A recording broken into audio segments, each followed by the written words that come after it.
The first time Nolan Eaves was wheeled into the observation chamber on the research vessel Eridanth. He was still groggy from the sedatives but very much aware of the cold, fluorescent lighting and the wall of eyes staring down at him from behind thick glass. Some eyes blinked vertically, others rotated like camera lenses, and one set actually glowed a dull green. "Subject is conscious," said a voice through the intercom. "Begin response assessment." Nolan groaned and turned his head. "You people ever heard of a warm blanket?" Silence followed. Then a voice, low and warbling, responded from behind the glass. "Why would warmth be required for an organism that does not experience discomfort?" Another voice, this one nasal and oddly melodic, added, "It's consistent with the previous hypothesis. Earth specimen does not exhibit pain reactions even under duress." Nolan blinked, trying to sit up. "Wait, what?" He managed to push himself upright, despite the restraints on his arms. The table was metallic and cold, and his left shoulder throbbed where he remembered being jabbed with something earlier. He hadn't seen what, just felt the sting and the tug of tissue. He looked at the thin white bandage. "You guys think I can't feel pain?" A tall creature with a narrow neck and skin like polished stone leaned forward, its mouth a series of thin horizontal lines. "You did not respond to dissection probe 3. "That was a scalpel," Nolan said. "You jabbed a scalpel into my shoulder." "Correct." "I gritted my teeth," Nolan said. "That's not the same as not reacting. That's just dealing with it." The aliens conferred in a language that sounded like pebbles being dropped into water. After a moment, the intercom crackled again. "We must reassess. Begin threshold examination." Nolan's eyes widened. "Wait. Hold on, threshold of what?" The table tilted upright, mechanical limbs unfolding around him. One of them extended a small, vibrating wand. "I don't like that," Nolan muttered. The wand touched his side, just under the ribs. It burned instantly. He clenched his jaw and turned his head away, refusing to make a sound. The wand pulled back. Minimal flinch. No vocalization. Pain receptors likely dormant. Nolan barked a humorless laugh. "Dormant?" That thing felt like a hot curling iron dipped in wasabi. "What do you want? A musical number?" The researchers continued, undeterred. They escalated sharp pricks, pressure tests, chemical irritants. Nolan bore it with the same stoic resistance he'd learned as a field medic during the Pacific conflicts. You didn't cry out during a triage operation. You didn't scream when you had to cauterize your own thigh in the jungle. You just dealt with it. 2 hours later, they stopped. "We are confused," said the lead researcher, a plum-colored alien named Velo. "Your body registers tissue damage. Inflammatory response is active. But you behave as if unaffected." "I behave like someone who knows when making a scene won't help," Nolan replied. Velo tilted his head. "You suppress the signal?" "Not exactly. I acknowledge the signal. I just don't let it run the show." Velo stared at him for a long time. "That is inefficient." "Maybe. But it keeps you from panicking and making things worse." The next day, Nolan was relocated from Observation Wing Theta to Medical Integration Deck 4, where the aliens decided to run interactive durability assessments. In simpler terms, they made him do obstacle courses while mildly injured. Hopping on one leg with a sprained ankle? Done that on a rescue op. Climbing a frictionless incline with bruised ribs? Reminded him of that landslide in Taiwan. Lifting weighted blocks with a dislocated finger? He'd done worse during an avalanche recovery in Alaska. Each time he completed a task, the researchers murmured in astonishment. "Cardiac stress minimal. No vocal indication of agony," said one with a head like a melted trumpet. "Hormonal surges calibrated within tolerance," added another. "You people ever consider," Nolan said between gasps, "that we don't enjoy this, we just don't like making it worse by whining?" Velo joined him after the session. "You are not impervious to pain. You are trained to endure it. Not just trained, Nolan said. Culturally conditioned. You ever heard of rub some dirt in it? Velo blinked. Dirt. As a remedy. It's a dumb saying. Means stop complaining, move on, keep going. Velo sat on a low bench beside him. But why? Why would your species suppress what is meant to warn and protect? Nolan looked down at his swollen ankle, now wrapped in what passed for a bandage in alien medicine. Because sometimes you don't have the luxury of stopping. Sometimes if you stop, someone else dies. Over the next week, the aliens changed tactics. They stopped trying to break him with pain thresholds and started observing human responses in more natural environments. Nolan was given a small room, some clothing, and eventually company. Her name was Helira, another human brought in from a different quadrant. She'd been snatched during a supply run on an asteroid mining station. They met during a social interaction assessment where the two were placed in a simulated Earth cafe, a crude approximation with chairs that felt like wet rubber and coffee that smelled like burnt seaweed. Still, it was the closest thing to normal Nolan had felt in weeks.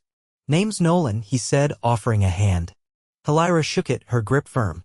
Helira. You've been here long.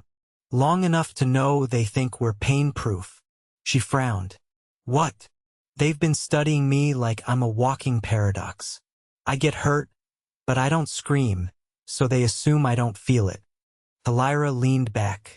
That's disturbing. Yeah, they don't do suffering the way we do. They externalize everything. Helira touched her side. I cracked a rib when they brought me in. Haven't complained once. Figured it wouldn't help. Exactly. Then came the shared trauma examination.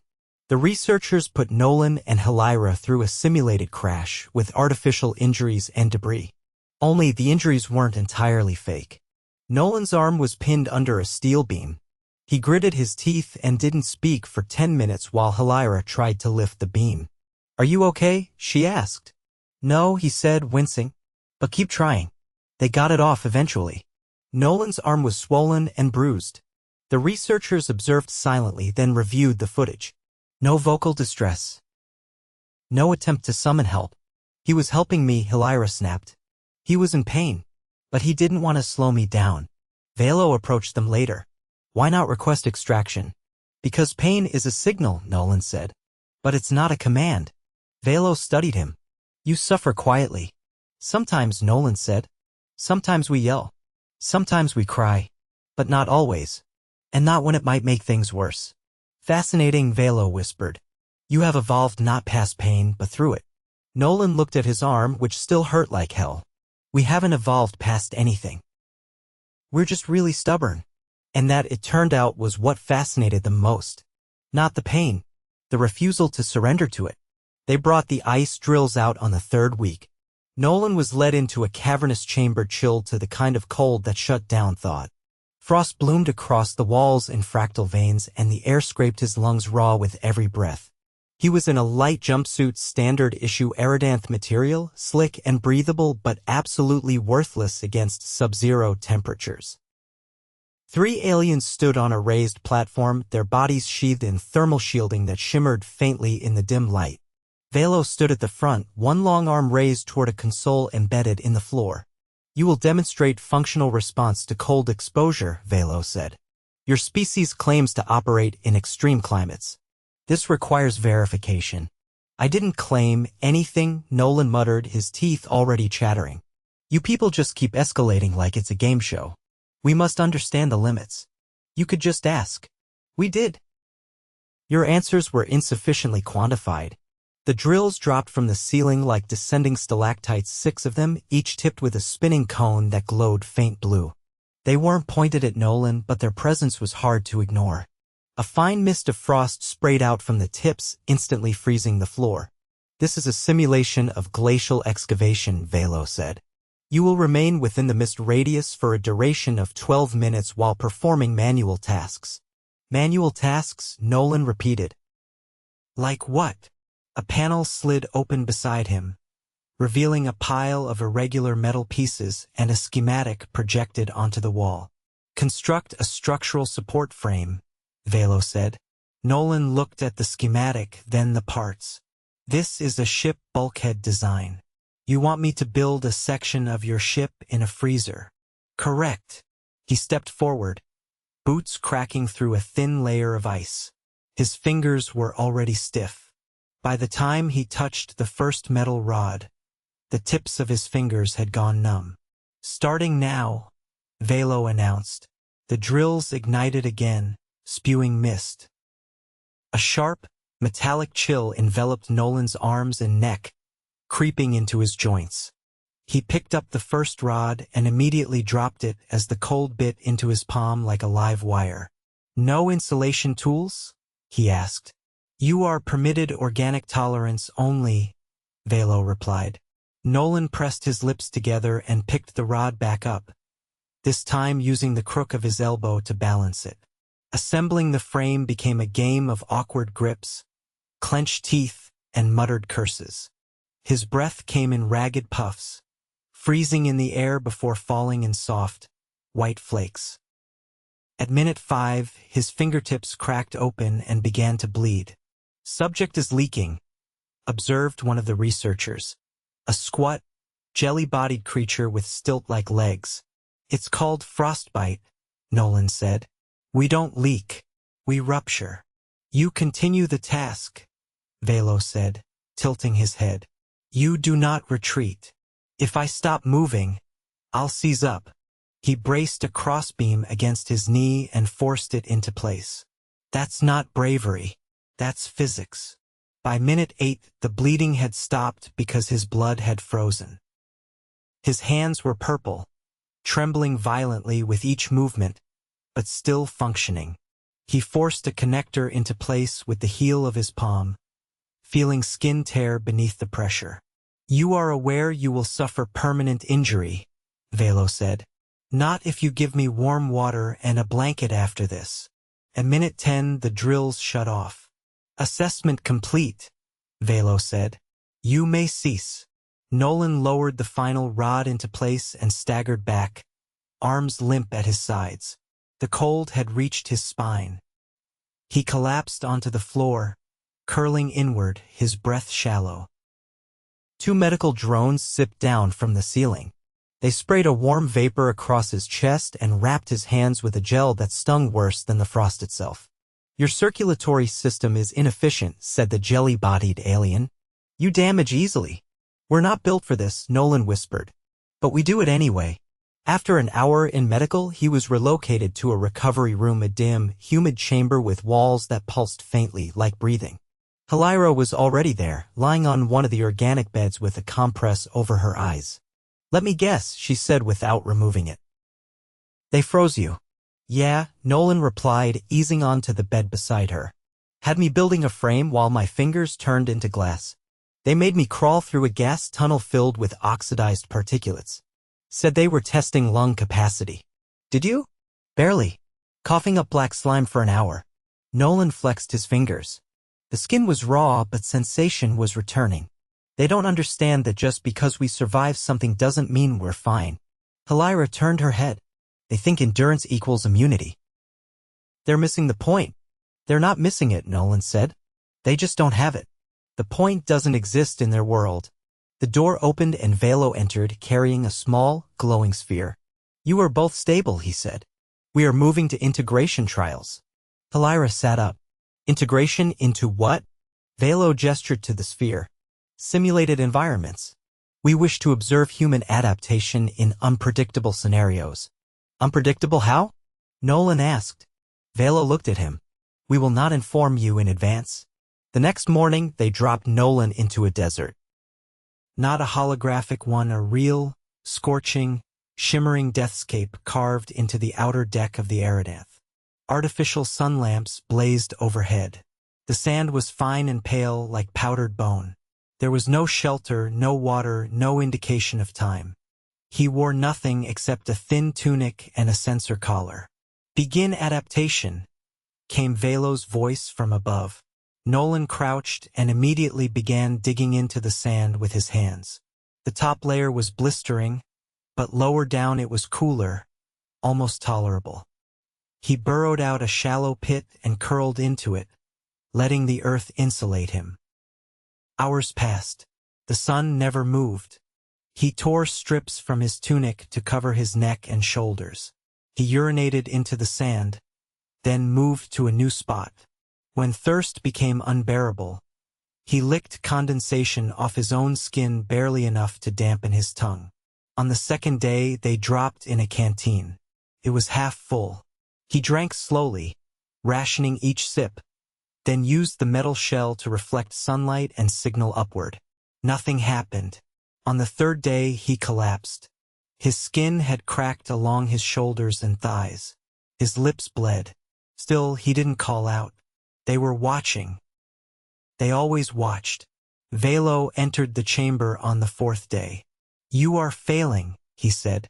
Nolan looked up at him through a haze of heat. "Took you long enough. You should have requested extraction. I didn't know that was an option. It always was. That's not how we think." Velo crouched beside him. "You do not ask for help. Not until we absolutely have to. You prefer to suffer in silence." "Not prefer," Nolan said. "Just used to it." Velo tilted his head. "Why?" Nolan stared at the sand. "Because sometimes no one's coming. And you can't wait for rescue." Velo stood and gestured to the ceiling. A panel opened and cool mist sprayed down. Nolan gasped as the heat peeled away. "You will rest," Velo said. "Then we will begin again. This time, isolation testing." Nolan didn't answer. He was already asleep. The isolation chamber was a single, featureless cube. No windows. No light sources. Just breathable air, soft padded walls, and the steady hum of unseen machinery. Nolan knew that hum would be the only constant. He'd been escorted in without explanation, stripped down to loose gray clothing, and handed a small ration pack, 3 compressed nutrient bars, and a flask of water. The flask was made of some flexible polymer, slightly warm to the touch. He was told nothing about how long he'd be in there. When the door sealed behind him, it didn't make a sound. He stood in the center of the room for a while, waiting for something to happen. Minutes passed. Then more. He sat down cross-legged, pressing his back to the wall. Still nothing. He tried to sleep, but the artificial gravity was subtly off from Earth standard, and his body kept adjusting unconsciously, robbing him of rest. Time became slippery. After what might have been several hours or no time at all, a voice crackled through the hidden intercom. "Status, psychological response to solitude is being observed. Continue." He didn't respond. There was nothing to say. He closed his eyes and let his breathing slow. By what felt like the second day, the silence had become textured. He began hearing faint tapping sounds that weren't there, phantom murmurs in the corners of the room. His stomach cramped from the ration bars. They were nutrient-dense but dry, and the water ran out too quickly. He rationed what little energy he had, moving only to stretch his legs or change positions. By the third day, his joints were sore. His back ached from sleeping on a padded floor with no support. His skin itched from the recycled air. He developed a persistent twitch in his left eyelid. The voice returned. "Your physiology is deteriorating. Emotional response is minimal. Are you aware of your condition?" "Fully aware," Nolan said, voice hoarse. "Just not interested in putting on a show." There was a long pause. "Your endurance remains anomalous." "It's not endurance," he said, closing his eyes again. "It's knowing nothing's going to change unless I make it through." He began hallucinating sometime on what he guessed was the fourth day. Not vividly, just flashes of color in the periphery, the occasional sense of movement. At one point, he thought he saw a figure crouching beside him. When he turned, there was nothing. He tapped his knuckles against the wall to remind himself it was real. The padded surface gave slightly, offering no resistance. On what he assumed was the fifth day, the door opened without warning. Light poured in, searing his retinas. He raised a hand to shield his face. 2 aliens entered, neither of whom he'd seen before. One was tall and translucent, like a walking jellyfish with a dozen thin limbs. The other was squat and armored, with a mouth that opened horizontally. "The trial is concluded," said the taller one. "You will follow." They led him down a narrow corridor, its walls pulsing faintly with bioluminescence. He stumbled once, knees weak. The squat one caught his arm but didn't speak. Eventually, they reached a wide chamber filled with observation equipment. Helira was already there, standing beside Velo. She looked better than he felt, but her shoulders were tense. "Did they put you through the same thing?" Nolan asked, voice gravelly. "No," she said. "They made me watch." He blinked. "What?" "I've been here the whole time," she said, eyes not meeting his. "They let me see everything." Said they wanted to observe secondary empathy responses. Velo stepped between them. "Your species exhibits an unusual trait, a capacity for passive suffering. Most sentient beings scream, beg, or seek self-termination under prolonged sensory deprivation. We just get quiet," Nolan said. Velo nodded. "This has implications for containment protocols, for threat assessments, for diplomacy." "We weren't trying to prove anything," Helira said. "We just didn't have a choice. That is precisely what interests us." Nolan sat heavily on a nearby bench. Someone had placed a bottle of water there. He drank slowly, letting the coolness wash over the rawness in his throat. "We have reached a conclusion," Velo said. Nolan looked up. "You finally figured us out? You are not immune to pain, nor indifferent to it. You are simply capable of contextualizing it beyond immediate instinct. You can choose to endure." "Congratulations," Helira said. "You've discovered stubbornness." "No," Velo said. "We have discovered resilience as a cultural cornerstone. You do not avoid pain. You integrate it." Nolan leaned back against the wall. "So what now? More tests? You want to drop us in lava next?" "No further trials," Velo said. "We have what we need." Helira narrowed her eyes. "Then let us go." Velo gestured to the wall, and a segment slid open, revealing 2 sealed pods. "We will return you to your respective coordinates. Your memories of this experience will not be altered." Nolan stood slowly, joints creaking. "You're done with humans?" "No," Velo said. "But we now understand that direct experimentation is inefficient. Observation will continue from a distance." Helira stepped forward. "You learned all that just to go back to watching?" "We learned that to provoke a human into revealing their limits, you must threaten what they care about. Not themselves. Others." Nolan flinched slightly. "That's not something you should be proud of knowing." "We are not proud. We are informed." The 2 of them were guided to the pods. The interior was soft, warm, and lined with a gel that soothed the skin. Nolan settled in, exhaustion wrapping around him like a blanket. Just before the lid closed, Velo appeared beside his pod. "You said pain is not a command," he said. "We believe you." Nolan nodded. "Good. Will you share what it is, then, to you?" He thought for a moment. "It's a signal," Nolan said. "But it's not the only one. We've got others louder than that." The lid closed with a soft hiss. When Nolan woke up, he was in a field hospital on the outskirts of a mining colony near Saturn's outer belt. The medics said he'd been found drifting in a pod with a full data cache and no memory interference. Helira was already up and walking, arguing with a nurse about the quality of the protein rations. They didn't talk about what happened. They didn't need to. The aliens had learned what they came for, and humanity had once again proven that pain wasn't what defined them. It was what they did in spite of it.